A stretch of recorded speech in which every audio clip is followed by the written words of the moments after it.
Hey everyone, thanks for joining us. This is another episode of Resilience Brilliance. And today I have Mardi Winder here, and she is a divorce specialist. I want to say hi and say thank you for joining us. And would you just go ahead and tell people a little bit about yourself and how you help people? Well, Jenna, thank you so much for this opportunity to speak to your audience. And so, yes, I am a divorce specialist. I'm a certified divorce transition and high conflict divorce coach. And I also have been a mediator for the last 30 years and recently just added hypnotherapy and timeline therapy to my practice. So, my goal is really to help people at all stages of the divorce to come through the process, feel good about themselves, feel good about the choices they made, and even more importantly, be in a really good position to start that next chapter of their life. That's fantastic. I was going to look this morning. What is the latest statistic on the number of divorces in this country, in America? So the average is 50. I mean, it's always going to be about 50. But if you look at first time Okay. marriages, that number's actually dropped down. It's about 47% right now. Second marriages, the divorce rate is about 60%. Third marriages, the divorce rate is in the 70% number. And the highest, I just happened to look this up, the highest growing demographic for divorce are 55 and up. That's scary. It's that gray divorce. Yeah, it's that empty nest, and now we're stuck here in the house by ourselves, and we don't really like each other. Oh, so wait, I misunderstood that. So the people who are getting divorced now, they're over 55? That's the biggest Or is growing that sector of the divorce group, yes, are people 55 and up. I get that because they were in the business of raising kids and the business of the family, and then the last kid goes out the house and you're like, "What do we do with each other? We forgot. Yeah, We forgot yeah, to nurture our marriage." and I think a lot of times too, it's not only that, but it's like people have such different goals.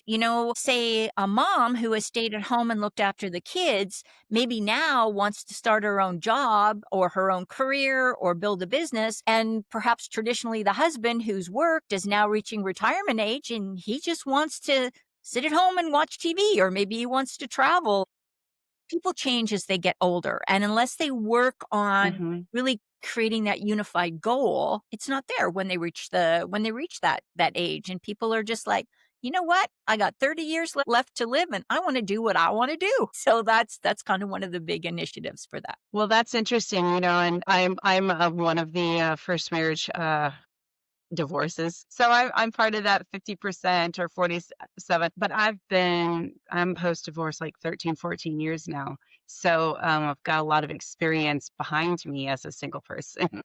Yeah, so my first marriage ended in divorce, but I was in my 30s then, and then my second husband passed away. So yeah, I'm not the same person as I was when I first married in my late 20s. That's not who I am anymore. I can really see that. Sure, and we all evolve and we all change and we grow, and some of us grow at a faster rate than other people, and so we leave somebody else behind, and then you've got this disparity between the two parties in this relationship, and it creates a lot of conflict. Yeah, absolutely. Yeah, sure does. Well, this podcast is all about resilience, and so let's talk a little bit about how resilience factors into the people you help, and maybe the success stories that you can share. I know one of the things that you and I just talked about was when I was going through the decision to stay or leave my marriage. I went through Dr. Fisher's Rebuilding After Your Relationship Ends course because I really wanted to be thoughtful. Breaking up a family is a very difficult decision and painful. And it hurt me because I was the initiator. And so I went through this course and that first session, it was in person. This was a long time ago, way before COVID. And there was this person and they were just ranting and raving. And I asked boldly, how long ago was your divorce? And it was like 10 or 12 years. It was a long time ago, a long time for that person to be hanging on to this bitterness and anger and just so angry. And I'm like, wow, you've wasted this much years post divorce being angry about your divorce and this about your former spouse. And I thought, that's kind of a waste of time. So can we talk about that a little bit and talk about how to help people shorten that period between the usual, the emotions that we experience when we go through a divorce, that anger, the guilt, the regrets, Right. the sadness. Can we talk about that so that people can be resilient, more resilient faster? Yeah. So thank you for that. And thank you for that great example of exactly how some people deal with this. So I am really big on working with my clients right from day one on resilience. And so, you're an expert on this, but I find so many people think resilience is just sort of this nice to have thing. And I tell them, no, it's really essential because if you can't see yourself getting through a challenge, and if you don't have that internal capacity to say, I can get through this, I can learn from this, I can grow, I'm not going to let this like drag me down, I'm going to rise above this. If you don't have that, then it's really easy to just glom on to those negative emotions. And let's face it, if you're really angry and you're frustrated and you want to blame everybody else for all of your problems,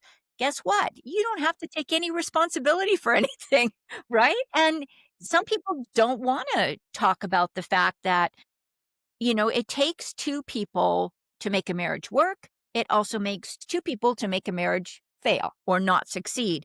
And I think that we don't have to blame ourselves for that, but we have to say, what lesson should I have learned, or what lesson was I supposed to learn from that experience? And how can I grow and change and become more resilient so that this doesn't happen again? One of the best things I've ever heard, and I hear this a lot with divorce attorneys will say this: going through divorce, you have two choices. You can get bitter or you can get better. And those are really your only two choices. And, who wants to be that person stuck in that bitter, angry, victim, everybody's picking on me mode? Because you're right. We just get stuck there and we can never move forward after that. So really seeing ourselves as having the capacity to grow and to learn and to be successful after a real challenging thing like a divorce is absolutely critical. Yeah, I mean, it is a major shift. It's a major change that we go through, and it's psychological, it's emotional, it's physical, and then there's that aspect of, you've lived with your companion for so many period of time, and now you're not living with them, and maybe there's a child, or children in the mix, and then you have to work out your parenting plan, and then there's the conflict between the agreements on our parenting strategy. It's just like I've seen people, and I have friends who did not get along well with their spouse, and post divorce, just this parenting. I mean, there's so many different aspects to a divorce and elements and factors that come in that can really throw a wrench into divorcing with, what I like to say, with grace and dignity. Right. And it is a conscious choice. It's a conscious choice for both people, but you can't. This is one thing I think that everybody, if anybody finds themselves going through a breakup or divorce, you can only control how you react and what you choose to do. You cannot control the other person. So, a lot of people, well, I want an apology, or I want them to admit what they did wrong, or I want them to admit they had an affair, or they, blew through the money, or they did whatever. When you're holding on to that, that's not being very resilient. That's still being the victim in your own mind, right? So just take responsibility for yourself and for your actions and be the collaborative partner, even if you're dealing with somebody who's a real difficult person. I'm saying that politely, Jenna. I'm not putting the words in that some people would say there.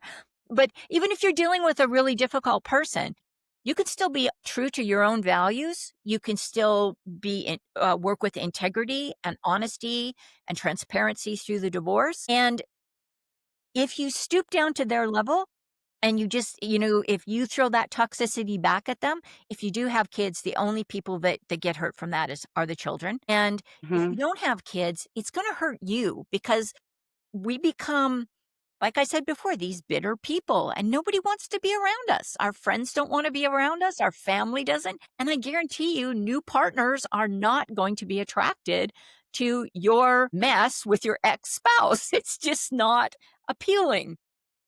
Oh, yeah, as a professional dater, I have had so many stories where, I'm exhausted from listening to somebody like rant, bitch and moan about their divorce or their ex-wife or oh, she was a terrible person. She's so bad, blah, blah, blah, blah, blah. I'm like, oh my gosh, park it in the car. I was like, okay, that's a no. Yeah.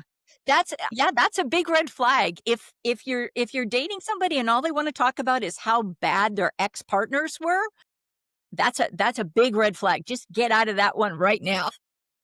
Exactly. So tell me a little bit about your process and who you work with and how you help them and how you can help them get through their divorce as painless as possible. Yeah, and I think that's a really nice way of saying it.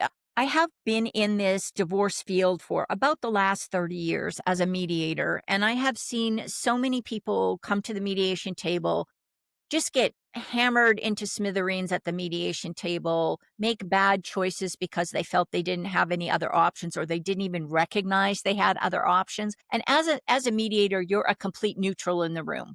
You can't you can't say to somebody, "Oh wait, don't take that. That's a really bad deal." You just can't. That's not your Mm, role there. So I began divorce coaching because I felt that number 1, my executive coaching clients, when they found out I did divorce mediation, right away, if they were going through a divorce, that's what we spent most of their sessions on. And I think that what we see when people have the emotional and the strategic support that a divorce coach offers, they let go of some of that fear because they have somebody to talk to that's going to say, okay, this is what you can expect, and this is what's going to happen next, and this is how you can prepare for mediation, and let's practice how you're going to talk to your partner, and let's talk about what's in the best interests of your kids so you can go into those talks and have a cohesive plan in place. And so, really, my process is I work with my clients from where they're at. I have a 3-month package and a 6-month package. And the goal is to work with them on what they need to see put in place for their divorce, because what may be a concern for you in your divorce is different than what would be a concern for me in my divorce or somebody else in their divorce. I started working with men last year. Up till then, I had worked exclusively with women. But I started getting a lot of men calling and saying, "Hey, would you work with us?" And so I did that. And I have found men have a slightly different focus when they come into the coaching sessions. Women tend to be looking for a little bit more emotional side support. Men tend to be looking for a little bit more strategic approach. But it's interesting because a lot of men, when they get comfortable talking, they will start talking about the emotional side of divorce. And I think it's a mistake to think men aren't affected emotionally by divorce or women are only affected emotionally. They don't worry about anything else. I think both groups are going to focus on their best interests, the kids' best interests, finances, and then obviously the moving forward. So my process is very customized. It's tailored to each individual. And we just work together and hammer out the details. If you need somebody to talk to at, you know, 6 o'clock in the evening on a Friday when your attorney's office is closed, as a coach, I'm available for my clients through text, email, and phone calls as needed. And reason I don't answer the call at 2:30 in the morning. If people call, I'm probably not going to answer. But, it's just it's like any kind of coaching. It's a support that's client driven, what the clients are looking for. So when you work with someone, are you working with one party of the divorce or do you work with both parties? This time, I only work with one individual. And the reason I do that is quite often I tend to work with people that are in more complex and high conflict types of divorces. So I don't work with people who have the high conflict personalities. I tend to work with the partners of high conflict personality individuals. So it would be too complicated to keep confidential issues here and confidential issues there when you're working with both parties, because I would not be neutral. I would be an advocate for that person as their coach to help them do the very best they possibly could. And if I knew what the other side was doing, that would really put me in an ethical bind that I don't want to be in there. There are some coaches who work with couples prior to making the decision to go through a divorce, but at this point in time, I'm not offering that service. But most of my clients are women, but I do work with some men as well. Okay. Yeah, I was just curious if it was kind of like a couples therapy session where, both you listen to both parties and you're like, okay, you need to be reasonable and you need to be reasonable. But I think one of the things that's so problematic when we go through a divorce is like that tie, that emotional charge that's associated, and people make decisions based on an emotional charge and not logic necessarily. So do you have any advice to help people to help them remove that emotional charge that's related to the event that blinds them, kind of puts some blinders on them? How do you help them see clearly and detach from the emotion? Right, you were absolutely right. When you're in that emotional state, you can't make good decisions. You're in a completely different part of your brain. You're not in your executive functioning part of your brain, you're back in your reactive amygdala, primitive brain area. And so one of the things I work with my clients a lot on is emotional regulation. How do you notice when you're starting to get triggered or when you're starting to react? What's the first signs? Because your body will send you signals before your mind figures out that you're upset. Your body is already reacting that way. And so we do a lot of work, grounding exercises, whether that's box breathing, deep breathing. I work with some clients who are dealing with a lot of post relationship trauma kind of events. Again, I'm not a therapist, so I don't do therapy with them, but we look at, okay, how can we get rid of that trauma from our bodies? Well, things like daily yoga, meditation, even just getting out in nature and walking around has an amazing ability to calm our nervous system and get us into a space where we can actually think of all the resources that we have to deal with the problem. And that's kind of like that resilience, right? Knowing you've got the capacity to solve this problem. Right. And we can't do that when we're all stressed and we're so fearful of what's going to happen.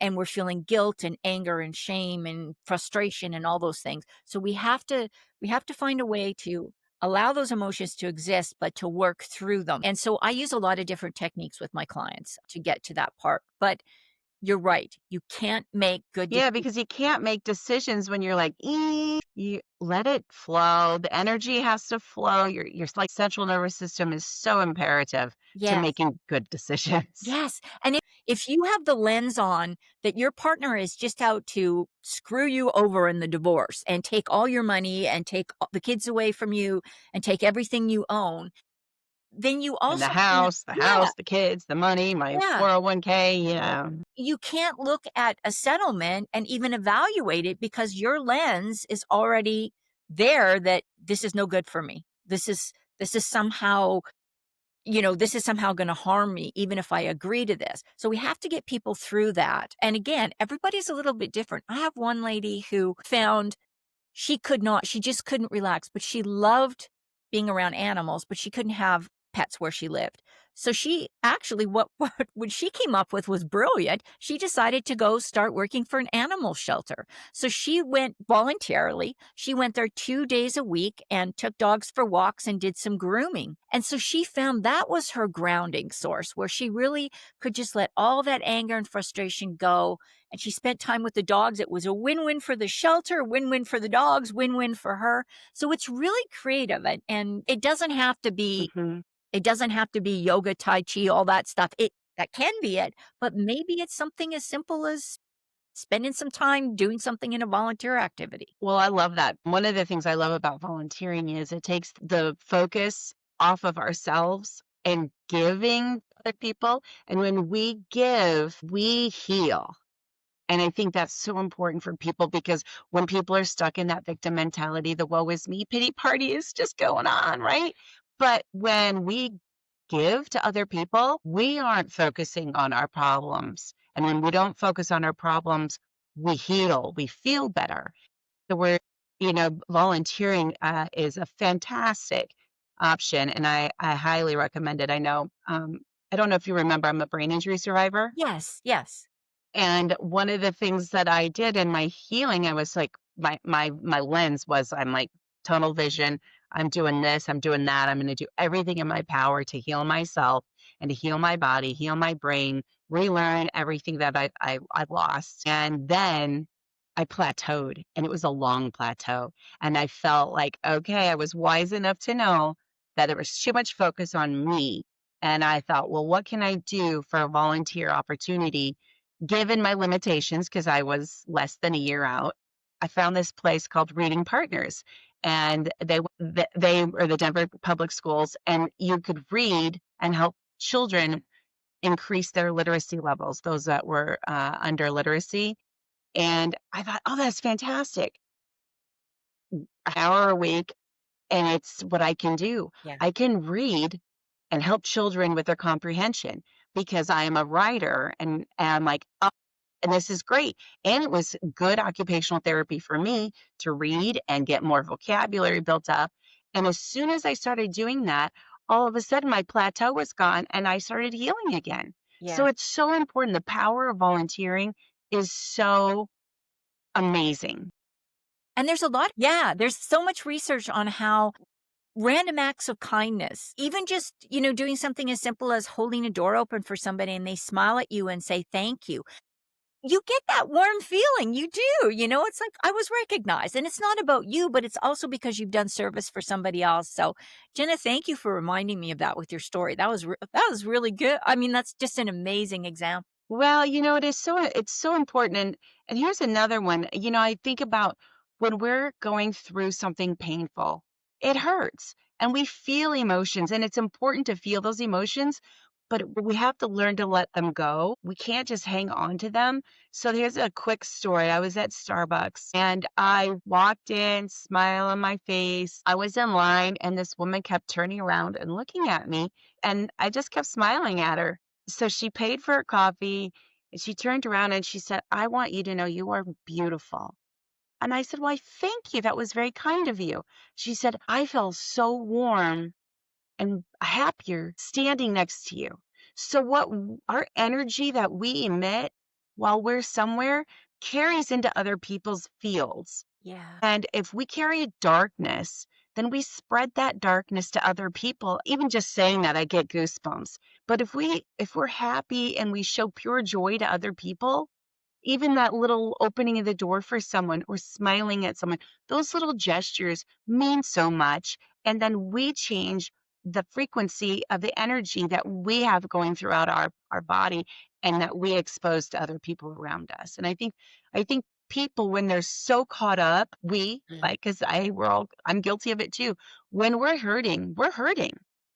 But if we hang on to that hurt and too long, and it takes all the power out of us, we're doing a disservice to ourselves and others. And it's so important to remember to stop and change that. And that, like you said, there's so many different things that we can do. Yeah, and it's such an important reminder. It's okay to feel the feels, it's okay to be angry, it's okay to be sad, it's okay to spend a day feeling sorry for yourself. But it has to be within a measured way. Like we don't want to be, like you said, 10 years post divorce and still can't even talk about the spouse without seeing red and getting so emotional and overwrought. That's not healthy. And so we have to dump that negative stuff. And then because I always imagine if you're so full of negative stuff, where's the light going to come in? If you're all full, I mean, there's no place, right? So we have to start getting rid of some of that stuff. And you can start doing that before the divorce is over. You can start doing that before any challenge is finished, because that's going to help you, again, build to your resilience, build to your strength, and have you come out the other side and just go, I'm ready to take on whatever comes next and feeling really good about your future. So, at what stage of the divorce cycle do people hire you? At all stages. I tend to come in, I get a lot of referrals from attorneys with people who have been in the divorce process for months or sometimes even years, and they are so frustrated and so overwhelmed. So I get that group. And I'm starting to get a lot more people who know what divorce coaching is, either because they've heard about it or somebody's had a divorce coach and has said, hey, you need to look at getting one. But those are people who are coming in very early in the process. I've even had some people come in when they're at the stage of, I want to prepare how I'm going to tell my partner that I want a divorce. And so I think the more that you can brainstorm and the more you can really consider how your language and how you frame that whole first conversation is going to impact the rest of your divorce. I think it's only going to make things smoother as you go along. Because I think a lot of mistakes get made very early where people just lawyer up and they get in a fight and then they just yell out, "That's it, I'm finished, I'm divorcing you, get your stuff and get out of the house." And then that really sets the tone for the whole rest of the relationship. So for me, I prefer to see people earlier on in the process, but quite often I find I'm getting them fairly well into the process as well. And you can still make changes and you can still learn lessons and move forward, even if it's been months or years that you've been working through this. Yes, I was thinking about that, and when I spent months trying to figure out when and how and what was it gonna, and I made it so big. I just made it so much bigger than it was. And I still remember the moment. And it was paving the way for us. And this is another topic for another podcast. Maybe I'll have you back on. But when I went through it, we had one child. I wanted to make sure that that child didn't come between us. And she didn't play us, and we didn't play her against each other. And we went through what I call transitional therapy because we wanted to divorce with grace and dignity and without stomping on each other. So one of the exercises that our therapist had, our first session, was, how are you going to call each other? Because X has so much negative connotivity. And so I said, I'm gonna call, I know what I'm gonna call him. He's BDH and I'm BDW. And he looks at me and they look at me and like, what? Best divorced husband, best divorced wife. Because, if you frame it in a positive way and you've come, like in our case, we were able to come to peace through this extensive counseling that we did because we really put our child first. And I think that a lot of times people don't. They take it personally and they kind of lose sight when there are children involved. And I think it goes back to resilience and preparing your clients to stay focused on what's most important. Yeah, that's a great thing, and it's always interesting what you do call that spouse because they're not your spouse anymore. I know a lot of times if there's kids involved, I just encourage parents to say, "This is my child's mother," or "This is my child's father," and define it as that positive relationship with your child and that other person. And then I never say ex. And I haven't seen my first husband since the divorce, but even if I did, even if he was standing right there, I would never say this is my ex-husband. I would maybe say this is my past partner or something like that, but I wouldn't use that word ex because you're right. Ex is kind of it's just a negative connotation. Yeah, it is. It is. And I didn't want to have any negativity. I really wanted to foster that positivity. And so I know you got to run here. I'm looking at the time. What is the one thing that you can tell somebody who's dealing with a very difficult person, partner that they're divorcing? This is not your fault. They are going to use the behaviors that make sense for them. They're not going to make sense for you, but they are going to use the behaviors that make sense for them. And your best way to navigate this is to be true to yourself and stay with your values and stay in the reactions that you know are going to be authentic to who you are. In other words, don't stoop down to their level, be authentic, be honest, and surround yourself with people who can support you, friends and family, and then also professionals that are going to help you reduce conflict and improve that relationship to whatever level that can happen. And anybody that's trying to cause conflict or create chaos in your life, get rid of them at least for the time period while you're going through your divorce, because they're only going to cause more chaos and problems. So I guess that's it, is just be true to yourself, and you have the power to control how you react and how you respond to things. And you're going to get through this and you're going to be just fine. Yeah, that's beautiful. And those encouraging words are so important. I know I made it so much bigger than it was. And when I got through it, I thought I made it so much more difficult for myself. And so those are my words of advice for anybody who's going through divorce. And you have a free resource for the viewers and listeners. Do you want to talk about that? The resilience building blueprint is, I think, what I sent your way. And that is, it's a 28-day combination of a journal and a gratitude book. And what it does is it asks you to do something, some little task, and then journal about how that task felt doing. And then it has a self reflection question at the bottom to really help you see how that's helping you build your resilience, sense of self worth, and self value. And then it's got a little gratitude journal where it asks you to list 3 things that you're grateful for that day. And you can do it for the 28 days, or you can do it once a week for 28 weeks. However you want to manage it is entirely up to you. Fantastic. And before you go, I want to thank you very much for being here. And for everybody else, remember, resilience is a skill, it's a muscle. We can build it. The more reps you do, the stronger you are. And once a month, I offer free live training. If you want to learn how to be resilient, want to jump out of bed with joy in your heart and spark in your step, come to my live training. It's free once a month. Pages.resiliencebrilliance.co. I'll put all of that and Marty's free resource in the show notes as well. I want to thank you again. Is there any last thing you would like to say, Marty, before we sign off? I know you've got a meeting in 2 minutes. Just I thank you so much for the opportunity to speak with your community, Jena, and thank you for what you're doing, because I think you're onto something here, how important resilience is in our lives. Thank you. When you do something from your soul, you can only sing. Love that. All right. Well, thanks everybody for joining us. Stay tuned for the next episode. Ciao.